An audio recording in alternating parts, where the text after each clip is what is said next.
नमस्कार, स्वागत है आपका इंडिया न्यूज 28 में। आइए बात करते हैं झारखंड की कुछ खास खबरों की। साहिबगंज रेलवे स्टेशन पर अमृत संवाद कार्यक्रम आयोजित।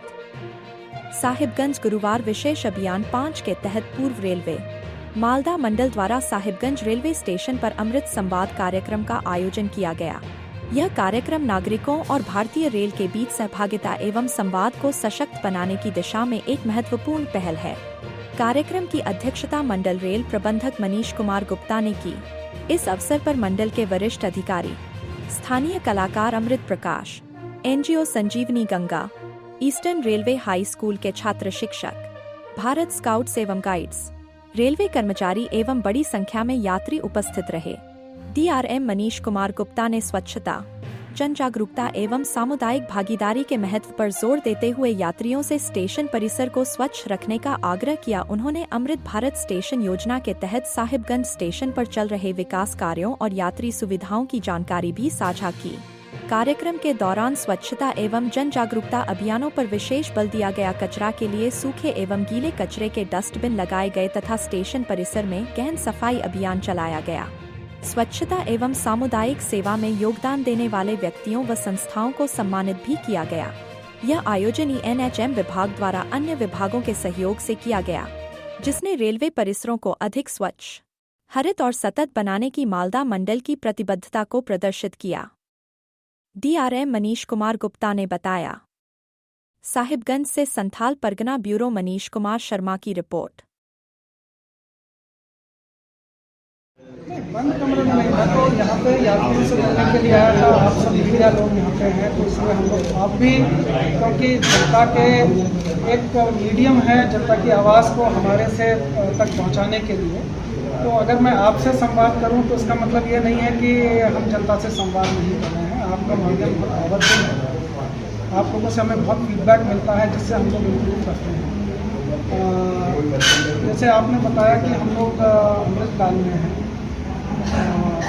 अमृत भारत स्टेशन के रूप में साहिबगंज का हम लोगों ने विकास किया है और कुछ फैसिलिटीज़ जो हम लोगों को लगता था कि होनी चाहिए, बेसिक फैसिलिटीज़ हम लोगों ने प्रोवाइड करवाई भी। लोगों ने इसे काफ़ी अप्रिशिएट भी किया है। ट्रेन्स हम लोगों ने एडिशनल चलाई हैं और इस संवाद का प्रमुख उद्देश्य हमको ना सिर्फ नागरिकों से, यात्रियों से एक फीडबैक लेने का है कि जिसमें कि उनको क्या एडिशनल फैसिलिटीज़ चाहिए। अभी तो ये भी है कि हम उनसे ये हमारी क्या एक्सपेक्टेशंस हैं उनसे, जैसे कि स्टेशन परिसर को साफ रखना। कोई इस तरह की उनको लगे कि कोई चीज़ ठीक नहीं हो रही है तो हम लोगों को बताएं, यहाँ पे जो स्टेशन एसएस हैं उनको बताएं। कोई चीज़ का अभाव है उसके बारे में हमको अवगत कराएं। कहीं चीज़ आपको लगती है कि ठीक ढंग से नहीं बनी है, लोगों को परेशानी हो रही है, वो बताएं।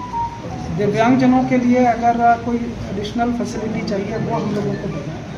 तो ये संवाद सिर्फ एक तरफ का नहीं है, ये दोनों तरफ का है। 2-3 समस्याएं हैं जब से विकास हो रहा है इस रेलवे स्टेशन का। एक बड़ी समस्या है ये ओवरब्रिज को लेकर, 12 मीटर का जो है जी कंटिन्यू लोग सुबह में पैसेंजर जितने भी आते हैं उनको काफ़ी परेशानी होती है, या 2 नंबर 3 नंबर। दूसरा से सुरक्षा को लेकर के है, जैसे कि अभी कल्याणचक में आपको ये जो 3 खुले हुए मिला है वो एक बड़ी एक समस्या था। दूसरा अभी तो ये समस्या बड़ी समस्या है जिससे यात्री सुरक्षित महसूस कर सके, इसको लेकर के क्या करें? देखिए, जो आपने कल का जो इंसिडेंट बताया वो तो ऑलरेडी हम लोग जो यहाँ का स्टेट एडमिनिस्ट्रेशन है, पुलिस है, उनको हम लोगों ने इसमें इन्वॉल्व किया है, क्योंकि वो सही में एक सेंसिटिव इशू है।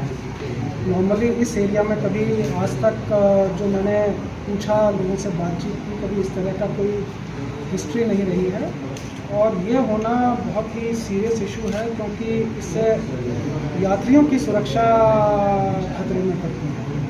तो मेरा आप लोगों से आपके माध्यम से ये अपील है कि अगर किसी को इस बारे में कोई जानकारी मिले, किसी को कुछ भी हो, कोई दिखे, तो वो ज़रूर पुलिस को या आरपीएफ को आप इस बारे में ज़रूर सूचना दें।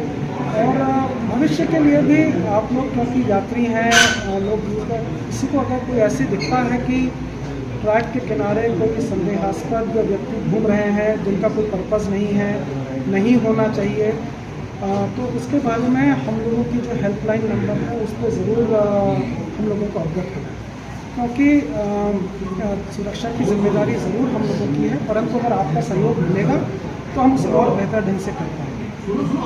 के तहत जो स्टेशन का विकास किया जा रहा है, बिंदु था कि स्थानीय कला को भी उसमें दर्शाया जाए, ताकि साहेबगंज है तो साहेबगंज की किस कला को आप रेलवे के द्वारा अडॉप्ट करते हैं? देखिए, यहाँ का जो टीलियागढ़ी फोर्ट है और जो अभी रुइंस में है, लेकिन हम लोगों ने यहाँ की उस धरोहर को कोशिश किया है कि यहाँ के स्टेशन में के एंट्रेंस में फसाड के रूप में उसको जीवित रखा जाए।